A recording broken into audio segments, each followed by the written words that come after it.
I don't need a cheating wife. You've been betraying the family all along. I can never trust you again. After being away for a while, I was back at my parents' house and was having a good time. But a casual conversation revealed that Mom had been having an affair. Ed became enraged, and the atmosphere quickly turned into the worst possible situation. I wondered what would happen to my family. My name is Nathan Sadler. I was born into a family where my mom was a homemaker and my dad was a normal office employee. Although he worked for someone, he was a high-ranking executive in a large company. Thanks to that, we lived comfortably without any inconvenience. As a child, I knew Dad was an admirable person, and I felt proud in some way. My family was close, and our neighbors often complimented us for being a tight-knit family. I also believed in it without any doubt. However, when I was in the 3rd grade, Dad was assigned to work overseas. There was talk of me and Mom accompanying him, but that would mean I had to change schools. And since I didn't want to leave my friends, he ended up going alone. It was devastating to be away from him, but there was nothing I could do about it. We kept in touch over the phone and emails, and he came back once or twice a year. That whenever I could see him, I was obviously ecstatic.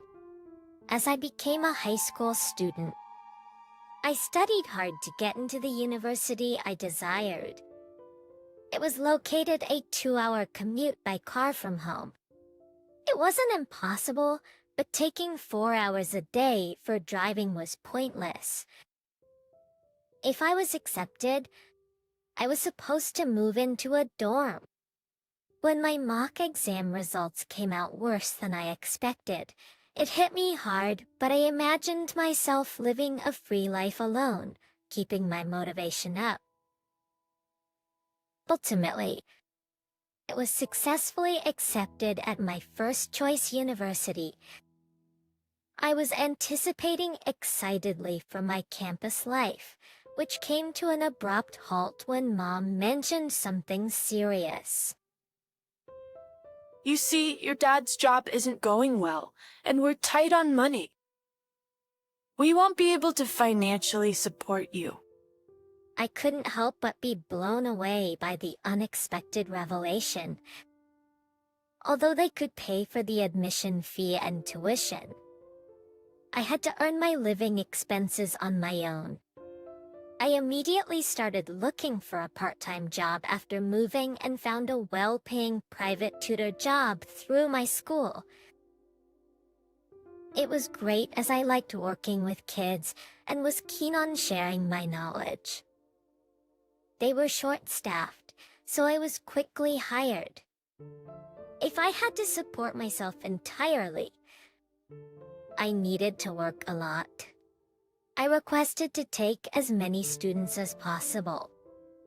And my counselor expressed concern, but I had to work that much to make ends meet. Once the semester began, balancing studies and work turned out to be more challenging than I thought. I pictured university students being free and having fun, but there were more classes to attend than expected. I had to study quite a bit. Furthermore, each of my students was at a different level, and there was no one-style-fits-all kind of approach. It turned out to be more burdensome than I anticipated. I had to consider the personality of each student and think about the best way to teach in advance. Initially, the process took up a considerable amount of my time. In the end, I to invest energy solely into work and studies instead of participating in a club or hanging out with friends. I had to temporarily give up on that dream, but to save on living expenses. I avoided eating out and tried to find second-hand items when I needed to buy something. Even with that, life was on the edge. A few months into being a university student, I keenly felt how privileged I had been up until then. I never thought earning money would be that hard. But it wasn't all bad. I could study what I was interested in at university, and there was a more relaxed atmosphere compared to high school. I enjoyed taking a break during free periods and snacking on treats from the canteen. Bits at my part-time job, it made me happy when my students' test scores improved. Actually, it was a challenging job, but being appreciated by my students and their parents made it worthwhile. Also, I became good friends with a girl, Miriam. She was thinking of starting her own business and was also working as a tutor to make money as the first step toward achieving her dream. I was drawn to her goal-oriented yet sweet personality, and we eventually started dating. She understood my situation and never pressured us to hang out or asked me for gifts. We spent a lot of time relaxing together, watching DVDs at her apartment. It was an easygoing relationship without trying to impress each other, so it worked out well. As the busy days went by, spring break arrived. Miriam suggested, "Since there's no work in classes, why don't you go back home for once?" Looking back, I had missed Thanksgiving and Christmas as I desperately needed to catch up on my own studies. So almost half a year had passed without seeing my parents. They often asked me to come home, and I missed them a lot too. I decided to book a cheap bus ticket to coincide with Dad's return from overseas. But on the day of the return, I got up before dawn and got on the bus without any delays. I fell asleep without realizing it, but when the bus arrived at the nearest station to my house, my body felt stiff. I couldn't wait to relax at home as I started walking towards my home. Not too long after, my childhood home came into view. It looked the same, and that familiar sight brought a sense of relief. When I entered the house, Mom joyfully greeted me. Welcome back. How have you been? All good. The job is pretty tough, but I haven't fallen apart yet. Dad was still asleep due to jet lag. I was exhausted from waking up early and being confined to a narrow seat on a bus. I decided to take a nap until lunchtime. My room was left untouched. Lying down on my bed, I quickly succumbed to drowsiness and fell asleep.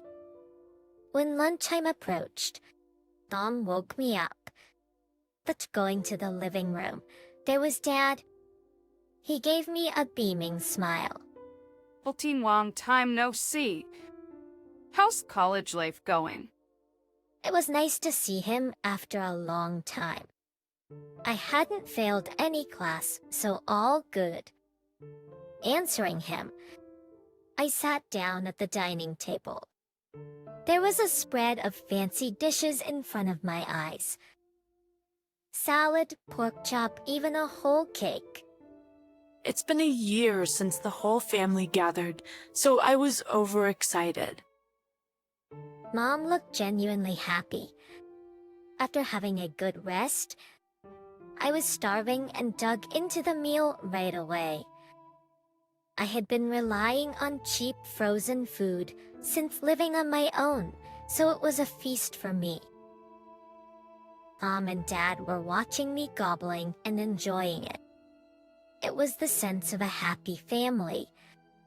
While eating, we talked about my studies, tutoring job, and many other things. When I mentioned I was earning quite a bit from the job. At tillväxtens date, Dad asked, "How did you get here today? If you're making that much, have you rented a car?" No, I came back on a cheap bus. Renting a car is a big expense. I don't have the luxury to spend that much on transportation. His expression turned concerned. But isn't the allowance enough? If it's not, I can help a bit more. I was astounded. He sounded like he had been financially helping me all along. What do you mean? I haven't been getting any allowance from you. His eyes bugged out of his head. I asked your mom to transfer $2,000 to your account every month. I looked at Mom, whose face was pale, then pressed her. What's going on? I've been putting an extra $2,000 into your account. I did ask you to give it to him, right? Haven't you done it? She was silent for a moment but decided to face it. I haven't.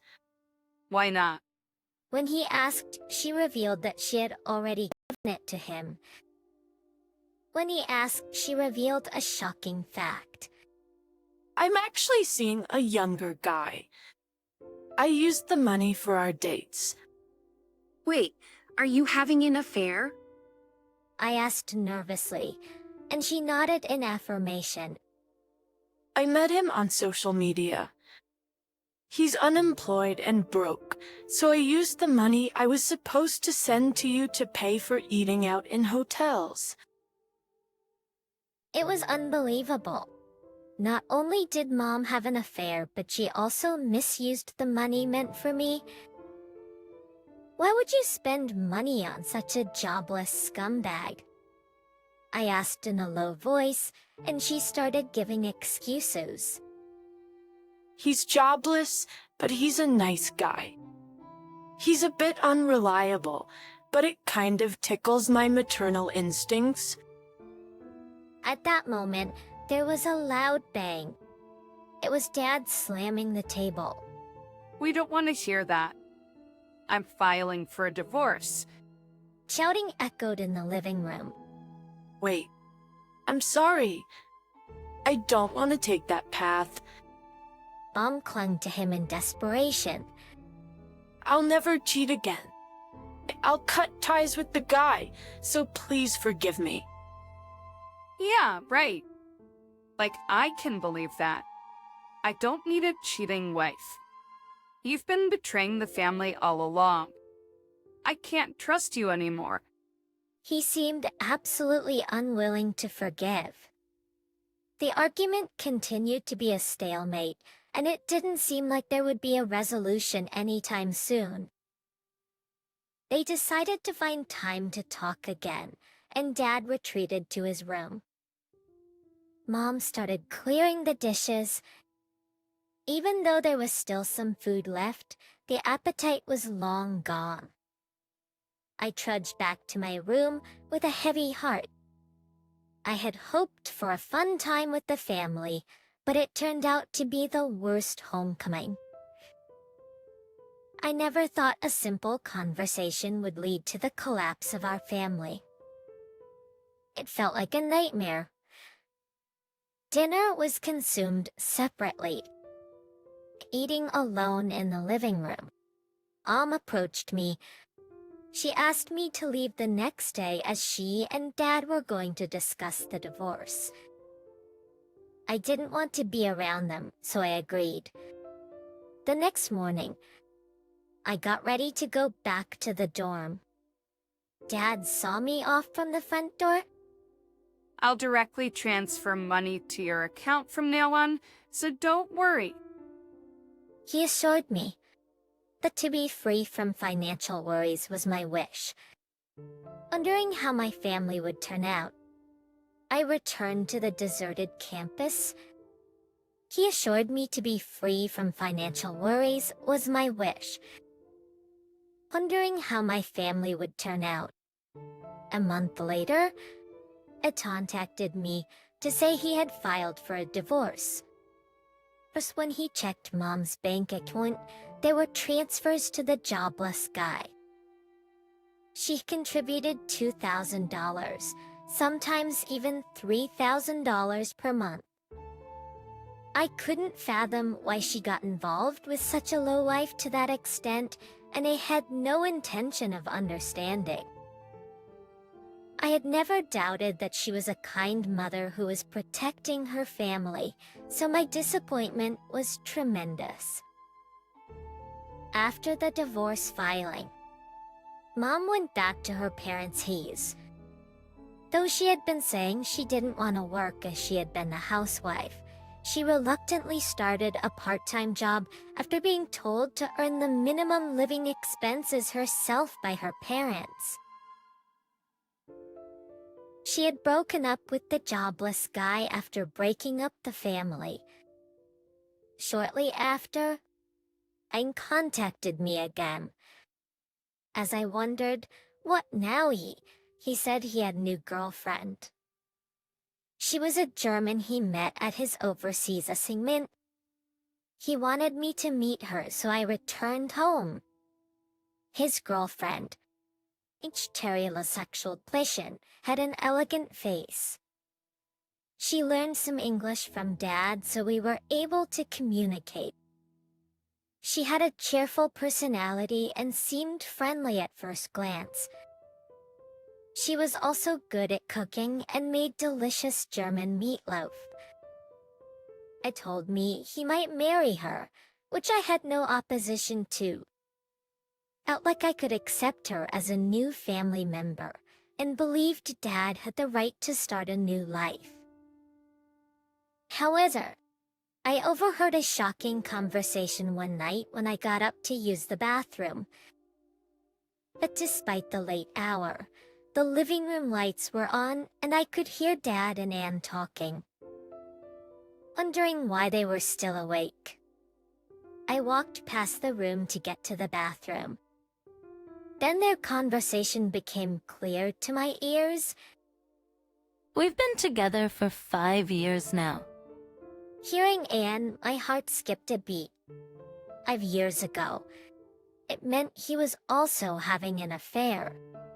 Suddenly gravity pulled me down. I had believed he wouldn't stoop to infidelity, so the revelation hit me hard. Itchins, despite thinking we were a close-knit family, both Mom and Dad had deceived each other. I quickly finished in the bathroom and hurried back to my room. I tried to sleep off the painful reality, but Anne's voice lingered in my head. Eventually, I found myself pondering the meaning of family, unable to find any answers, and ended up getting no sleep. The next morning, I didn't say anything to Dad or Anne. I knew that digging into the matter wouldn't make anyone happy. I was afraid of further breaking up the family too. About 3 months later, Ed called me. I'm returning to headquarters. Anne and I'll be coming back together. Why don't you move in with us? It's a bit far from your university, but you can commute. Despite the invitation, I didn't consider going back after knowing the truth. At Custodians, they've been faithful in transferring money, but I continued working part-time and saved all. There was a reason why I went to such an extent to start a business with Miriam. She'd come up with a service where financially struggling students could share recycled furniture. She lacked the funds to set up and run the company, so I invested in it. We were still students, but we took the plunge and started a business. It took a lot of determination to put up so much money, though it was for her, and I owed her a lot. A treat when I was at my lowest. After discovering my parents' infidelity, she noticed I wasn't myself and offered support. She understood my feelings well, because her parents had divorced due to infidelity too. She faced a similar situation during her last year of high school. She had found it painful to see her parents caught up in their affair, neglecting her. When I asked how she managed to cope, she replied, "I decided not to dwell on family matters too much." While opinions might vary on her perspective, I found it acceptable, believing that the minimum interaction with parents was sufficient.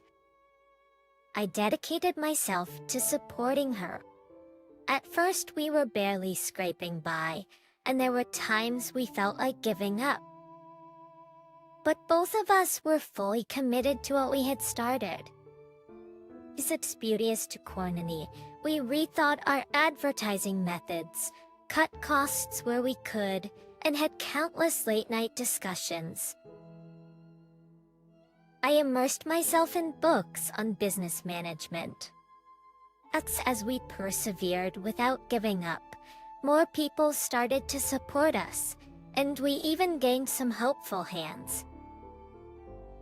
Being a student-led startup became an appealing point, attracting coverage from local newspapers and TV stations. The positive publicity brought in more revenue. By the time I graduated, the business was on track. A few years after that, our company's performance exceeded $1 million. We even received messages of gratitude from many students. Despite the challenges, knowing we were making a difference for someone kept us going.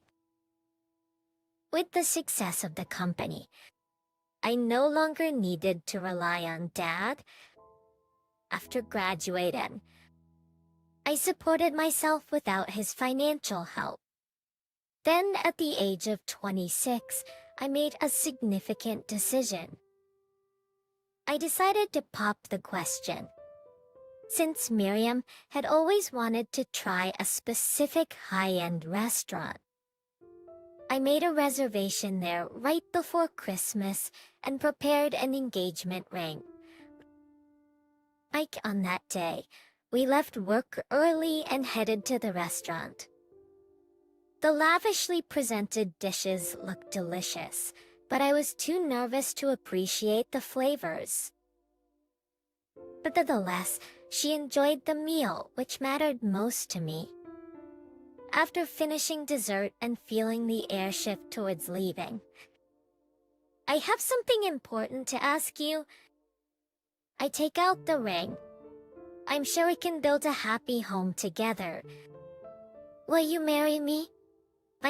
Despite my worry of being rejected, she smiled and accepted the ring. "Of course, you're the only one I want to be with. Let's be happy together." The rush of joy overwhelmed me. "I'm the luckiest man alive. I promise to make you happy for the rest of our lives." Just then, a waiter arrived with a cake and placed it on the table. On the cake was a chocolate plate that read, "Congratulations." We hadn't ordered it, so we were curious. The waiter explained, "Mr. Sadler mentioned that he wanted to propose a palm-making reservation, so we prepared this for you." Glancing around, we noticed other customers smiling warmly at us. It was a bit embarrassing, but also heartwarming to be congratulated by everyone. Proposing in that restaurant turned out to be a great decision. Afterward, we had a wedding and welcomed a baby boy. When we met our newborn, we vowed as a couple to create a happy home to spare our child from the struggles we had faced. But with Miriam by my side, I'm sure anything will be possible. Let's walk forward together. What? Do you already have a task for me? I'm still working on this project. You should be thankful that you have work.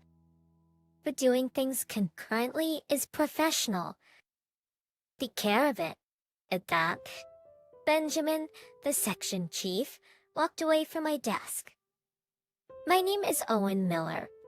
At the time, I was an IT engineer in my 3rd year with the company. It's hard to leave the office on time for this job. No matter how hard I tried, one project after another came in. Access anyway, it was an annoyance, because Benjamin accepted everything that was presented to him, and he had no idea about the schedule or progress of the engineers in charge. The amount of work that had to be completed in a single day was overwhelming. The only time I was able to leave work on time was when I first started with the company. I was fortunate that Benjamin was gone on business that day 2 years ago. I decided to go out with my colleagues. Our first stop was a bowling alley. We hit it off with some female office workers who were playing in the next lane and went to a bar. This was how I met my wife, Nora. Nora and I got married about a year after we met. My work was as busy as ever, and I was always working overtime every day. And my days off, Nora and I would go to the movies, go out to eat, and enjoy shopping at the mall. Nora began to suffer from back pain and abdominal pain frequently. Massages, chiropractic therapy, and an osteopathic clinic were all tried, but they didn't appear to help much. She was struck not just with back discomfort, but also with acute abdomen agony one night. I thought that was too unusual, so I called an ambulance and went to the emergency hospital in the middle of the night. My assumption that it was acute appendicitis was entirely incorrect. The doctor in the emergency room was an internal medicine specialist, but he looked me in the eyes and said, "Mr. Miller, please see a gynecologist as soon as possible." I wondered if it was a gynecological disease. Nora yearned for children, but I was concerned about her well-being. Yet my concern rose, but all I wanted was for Nora to recover. With this in mind, I took the next day off from work to accompany Nora to a large hospital's gynecology department. Nora's disease was uterine cancer. It was advanced and it spread to her large intestine. I blamed myself. Nora had been experiencing back pain for 6 months. Why hadn't I taken her to the hospital earlier? She could have had surgery if it had been discovered earlier. She was given 3 months to live. I immediately consulted with Benjamin and the department head. My wish was to go home on time as much as possible. I begged my colleagues in the same department and asked them for a favor. All of my coworkers were willing to cooperate as much as possible. The next 3 months passed quickly until the day Nora was gone. To be honest, I couldn't feel it. I couldn't even look back on the past. After the funeral, I didn't feel like doing anything and didn't want to go outside. I couldn't even bring myself to go to work. But when I remembered my colleagues who had been working with me, I felt I needed to get back to work. I went to work for the first time in 2 weeks. After my lunch break, I was called into the conference room. Ricken and the conference room, the department head and Benjamin were sitting together with bitter looks on their faces. Owen, I understand that you have been through a lot. However, we have tons of work to do. You've been leaving the office on time for the past 3 months and have taken 2 weeks off, which is quite unacceptable. Benjamin said sarcastically, "Yes, I regret for any inconvenience this has caused everyone in the same department." Although I said that inside, I was sure that I hadn't upset Benjamin, who wasn't participating in the computer program. Now the department head spoke up. "You don't really want to be in a busy department, do you? There's a post in the regional office just now, so you can go there next week." I had previously heard from a senior colleague that if you repeatedly take paid holidays or refuse to work overtime, you will be demoted. It spat with Nora gone. I had a gaping hole in my heart, and I didn't care where I worked anymore. I didn't even want to work anymore, and I was so depressed that I didn't have the motivation to do anything. I understand. I simply replied and returned to my seat. After a while, I moved. The city was a provincial city in the middle of nowhere. I'm young and now I'm demoted. I muttered to myself as I got off the train and looked at the scenery spread out before me. Then, in the blink of an eye, a week had passed since my transfer. As for better or worse, the company to which I was transferred was a place where I had plenty of time to spare when it came to work. There was almost no need for overtime work, and I could work at my own pace. For change, I was working on simple programs in a coffee shop one day. After a while, a drop of water fell on the table I was using. It was raining outside. For a moment, I wondered if it was a leak. I looked up to see a flashy girl with brown hair and red and blue highlights. She was soaking wet from head to toe and peeking at my computer. Option I help ears. I was about to put the laptop away, but the girl panicked. Wait, She spoke to me. you work on computers, right? Can I take a look at it? I'm kind of interested in it. She started to chat with me. "Oh, sure. But you should wipe your hair and body with a towel first. You'll catch a cold." Did that. I called the staff of the coffee shop. "Excuse me, can I borrow a towel for this girl?"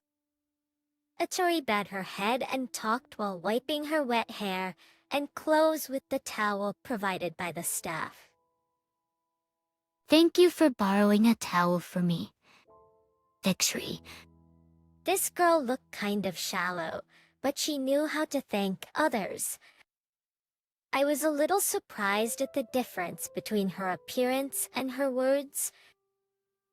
Then I had a chat with her over a cup of hot coffee. She was a junior at a nearby public high school, and her name was Mila. Mila had just entered her junior year this summer and was wondering about her future career. I'm not good at studying. That's why I can't go to university, but I want to choose a job carefully. Mila has previously worked part-time jobs such as light factory work, cashiering at a supermarket, and even working at a fast food restaurant. But it just didn't feel right. Then I considered it. From now on, computers will be essential for work. She didn't own a computer, but she became interested in them after learning a few in school. Certainly, a computer would be essential to increase her employment options. I told Mila, "I'm working at this coffee shop this week, so stop by again if you need anything." She came to the coffee shop the next day and the day after that. I told her my last name, and she started calling me by my name. Owen, what is it that you're always doing on your computer? The computer screen is filled with alphabet letters, and it appears to be some kind of spell. Oh, it's called programming. It's used to make websites and blog sites. She was really excited when I told her I was making a website out of various letters, numbers, and symbols. "Do you have a computer at home?" When I asked her, she said no. Mila stated she was going to study, and every day she copied what was on my computer screen into her notepad. After about a month of this, I made a suggestion to Mila. It's true that copying to a notebook is a good way to learn, but it's even better to actually touch the computer and learn from it. Our company has a laptop computer that is scheduled for disposal. Why don't you try learning by using it? Mila's eyes twinkled and she smiled. Sure, it's something that we're going to dispose of anyway, but it's already been leased and used for 3 years, so it doesn't perform that well. Explained. Okay. I don't care. I'm just grateful to have one. A few days later, I handed the computer to Mila. Yes. She jumped up and down with joy. The next day, Mila's questioning began. She had purchased a textbook and had diligently studied it. She had a notebook full of questions and asked them to me one at a time. Thanks to her efforts, she was able to set up a small website 6 months later. When I go job hunting, people can see this as my work. With that, she smiled happily. When the recruitment exam was coming up in a few days, Mila dyed her hair completely black. "Mila, you look like a serious person." When I told her that, she looked nervous. It's just for now. But when I get a job, I will change it again. She said this while pouting. "Good luck with the exam." Mila smiled and gave a peace sign with her right hand. I'll do my best. She said so. 2 weeks later, I was at my usual coffee shop when Mila came into the store. Look, Owen, listen to me. I got accepted. Mila happily reported with a big smile on her face. "Congratulations. I'm so happy for you." When I told her that, she started to cry while smiling at the same time. Thank you, Owen.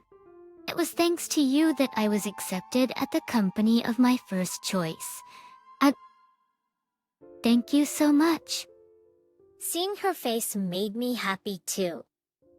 Mila was a rather mysterious girl to me, but I couldn't help but like her. She walked in and filled the void created by Nora's departure. Before I realized it, I was reminded that I had spent more time on Mila's studies than I had on Nora's recollections. No, Mila, I'm the one who should thank you. Why don't we go out for dinner next Sunday to celebrate? when I asked her. Yes, she was very happy. Time seemed to pass in the blink of an eye. Good morning. From the Human Resources Department greeted everyone in a cheerful voice, and the morning meeting began. Today, I would like to introduce the new employees who will be working with us this year. Hey everyone, please line up over here. He beckoned the people in the back and called them in front of everyone. What?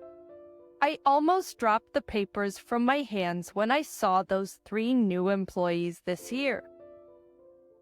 There were 2 male and 1 female new employees.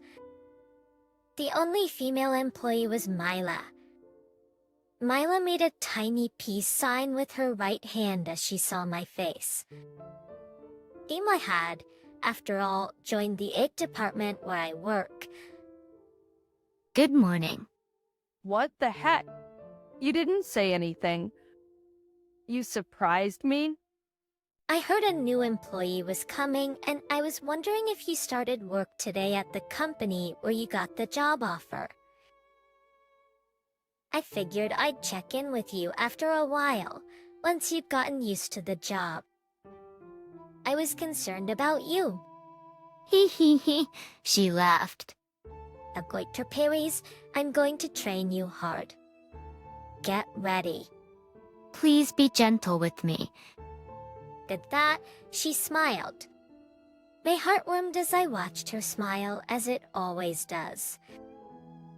I'm not sure if I'm in love with Mila, who is 7 years my junior, but I'm sure she's a cute person for me right now. I was taken aback to see Mila's face on the first day of the new fiscal year, but I now have a goal. I want to train this adorable junior coworker to be a full-fledged programmer. Basic to my life, which had previously been just a daily routine of performing the work in front of me, now has a feeling of meaning. That day, I went home and talked to Nora through the photograph.